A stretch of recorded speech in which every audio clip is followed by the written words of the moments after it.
Melanjutkan cerita sebelumnya, dijelaskan, Akalusia tidak seperti bangsawan yang mengutamakan garis keturunan. Mereka mengutamakan bakat di atas segalanya. Mereka telah menciptakan banyak individu yang berbakat, dan dengan demikian mengamankan posisi mereka sebagai satu dari dua pilar kekaisaran. Mereka menawarkan kesempatan bagi mereka yang terlihat memiliki potensi untuk menjadi bagian dari keluarga mereka. Simbol dari kesempatan itu adalah benda ini, undangan menjadi Akalusia. Ronan pun bertanya, apa kau diizinkan untuk menyerahkan ini ke sembarang orang? Akalusia pun menjawab, kalau kamu menanyakan itu, artinya kamu tahu maksud dari benda itu. Yah, jawab Ronan sembari memandangi undangan dari Akalusia tersebut. Lalu melanjutkan, aku mendengarnya dari seseorang. Kita beralih ke flashback di masa lalu.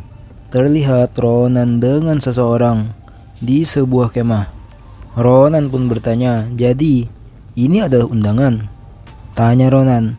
Lalu melanjutkan, dan jika aku punya ini, meskipun petani sepertiku bisa menjadi bagian keluarga dari keluarga besar itu, seperti dirimu, Komandan Agung.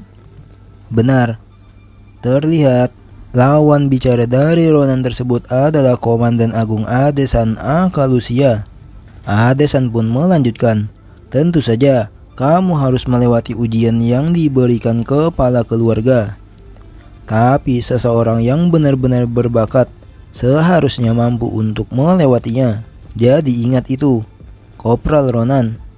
Ucap Adesan mengingatkan, ketika kamu menebus dosa-dosamu dengan prestasimu dalam perang, kamu mungkin bisa menerima undangan ini. Karena menurutku, kamu itu cukup berbakat. Mendengar itu Ronan pun tercengang. Kembali ke masa sekarang, terlihat Ronan yang hanya terdiam memandangi simbol dari undangan Akalusia tersebut. Lalu Akalusia pun berkata, jika kamu sudah mengetahuinya, aku rasa tidak perlu dijelaskan lagi. Aku harap kamu membuat keputusan yang bijak. Terlihat Akalusia yang sudah mulai berbalik sembari dia melanjutkan kata-katanya. Meskipun kamu terlahir sebagai hewan buas, tapi jika kamu berbaur dengan domba terlalu lama, kamu akan berubah menjadi seperti mereka. Setelahnya Akalusia dan rombongan berbalik dan pergi meninggalkan Ronan. Di sisi lain terlihat Ronan dan Asel. Asel pun menghela napasnya dan mengelus dadanya. Dia pergi. Ronan pun hanya memandangi dan berkata, orang jenius selalu melakukan apapun yang mereka mau ya. Lalu dia bergumam dan memandangi undangan Akalusia tersebut. Jadi, baguslah karena aku punya koneksi. Akalusia bisa berguna untukku. Scene pun berpindah. Dijelaskan, institut pendidikan yang mementingkan kemampuan siswanya di atas segalanya. Akademi Pelion. Itu tergantung peringkatmu di sini. Lingkunganmu bisa berubah drastis. Dan contoh yang paling dekat adalah sistem asramanya. Memperlihatkan ada 3 bangunan asrama di Pelion. Yang pertama, tempat para siswa dengan peringkat menengah.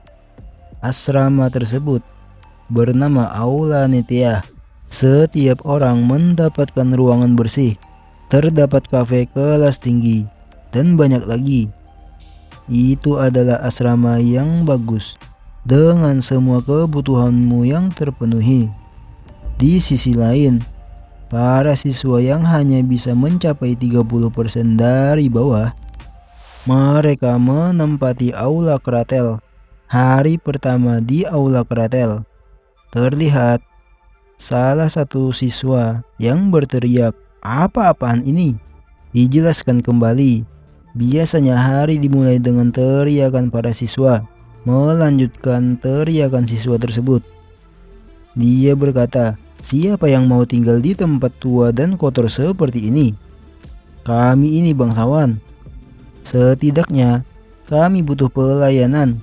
Seorang pengawas pun berkata, "Maafkan aku, tapi tidak ada pekerja yang melayani di aula krater. Satu kamar untuk 4 orang, kafe, pemandian, dan kamar mandi digunakan bersama-sama." Apa? Beberapa lainnya pun berkata juga, "Kenapa?" Pengawas tadi pun melanjutkan, "Ini adalah peraturan akademi. Jangan mengeluh padaku. Belajarlah dengan keras, para tuan muda. Jika tidak, kalian akan tetap tinggal di sini untuk semester depan." Dijelaskan lagi, yang terakhir, untuk siswa top 10% termasuk Ronan, berada di Aula Nabardozer. Terlihat bangunan Aula Nabardozer untuk para top 10% itu sangatlah mewah. Dari luarnya saja sudah terlihat megah. Anda bisa mendeskripsikan kesan tempat ini dengan satu kalimat. Terlihat Ronan yang berada di depan atau memandangi aula tersebut. Dia pun berkata, "Ini luar biasa." Terlihat juga di dalam aula tersebut, untuk satu kamar saja sudah seperti istana. Ruangannya sungguh mewah. Ronan pun berkata, "Mereka membuat ini hanya untuk para siswa? Akademi ini benar-benar Sebelum menyelesaikan perkataannya, dia pun terkejut. Apa ini formulir pendaftaran mata pelajaran yang mereka jelaskan sebelumnya?" Terlihat di sebuah meja ada beberapa kertas dan beserta alat tulisnya. Ronan pun mengambil salah satunya dan berkata, "Seharusnya aku tinggal menulis mata pelajaran yang aku inginkan di daftar jadwalnya, kan? Penting untuk menyesuaikannya di tahun pertama. Dari yang kudengar, lebih baik jangan mengambil terlalu banyak pelajaran." Ronan pun memejamkan matanya dan berpikir, damn it. Semua mata pelajaran ini terlihat sangat menarik. Dijelaskan kesalahpahaman umum dari siswa tahun pertama yang belum mengalami neraka. Terlihat dari jendela. Ronan yang sudah memikirkannya. Dia pun berkata, "Kalau begitu." Ronan yang sudah duduk, dia pun menyeringai sambil berkata, "Bagus, ini sempurna. Ini mungkin agak banyak, tapi karena aku ada di Pelion, aku harus mengambil semua mata pelajaran yang aku inginkan." Lalu Sin berpindah. "Sudah berakhir, Ronan," ucap seseorang. "Kau tidak perlu mengikuti mata pelajaran ini lagi." Memperlihatkan seorang pria paruh baya. Dasar-dasar swordsmanship kekaisaran. Instruktur utama, Abar.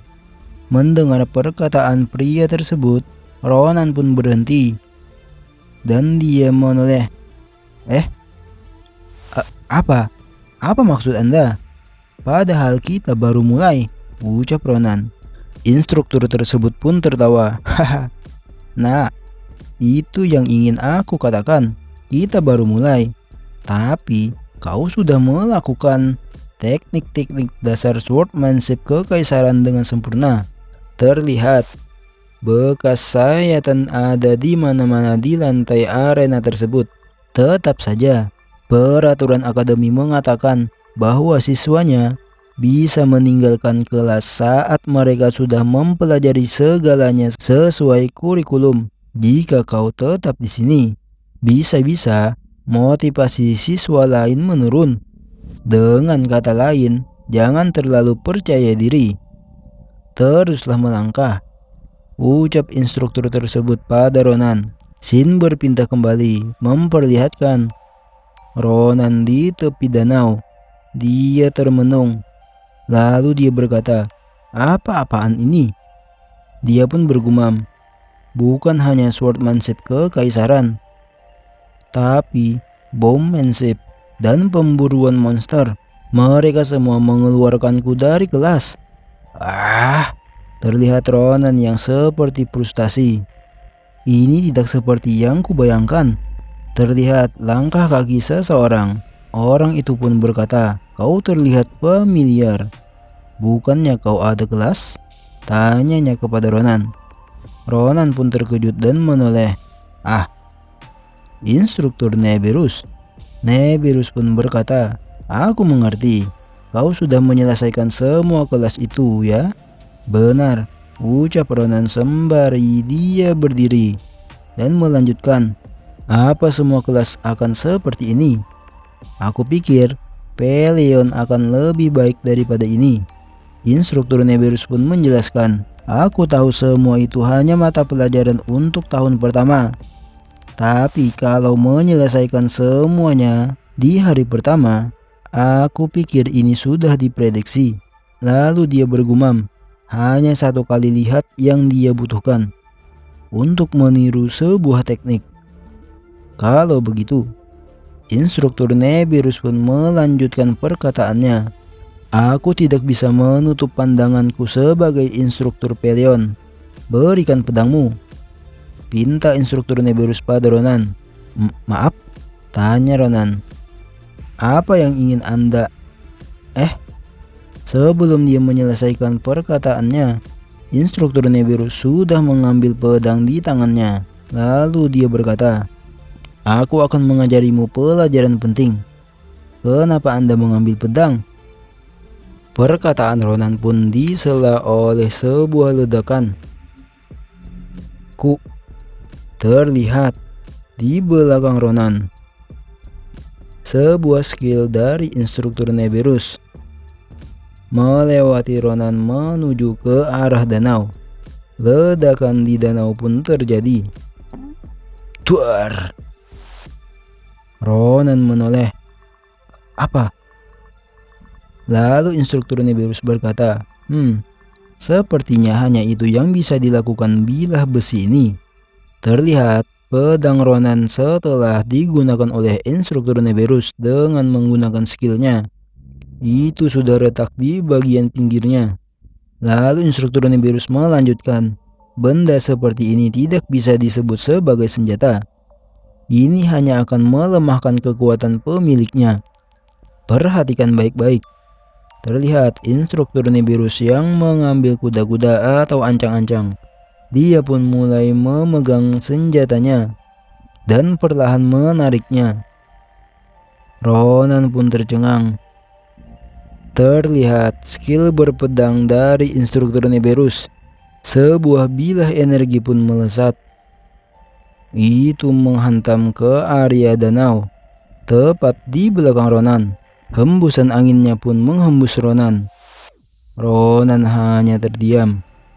Setelah ledakan di danau mereda, terlihat air danau yang berjatuhan. Itu tampak seperti hujan. Instruktur Neberus pun melanjutkan, "Kau mengerti sekarang, Ronan?" ucap instruktur Neberus sembari dia menyerungkan kembali pedangnya. Dia pun hanya tersenyum. "Apa kau paham dengan kekuranganmu?" tanyanya kepada Ronan.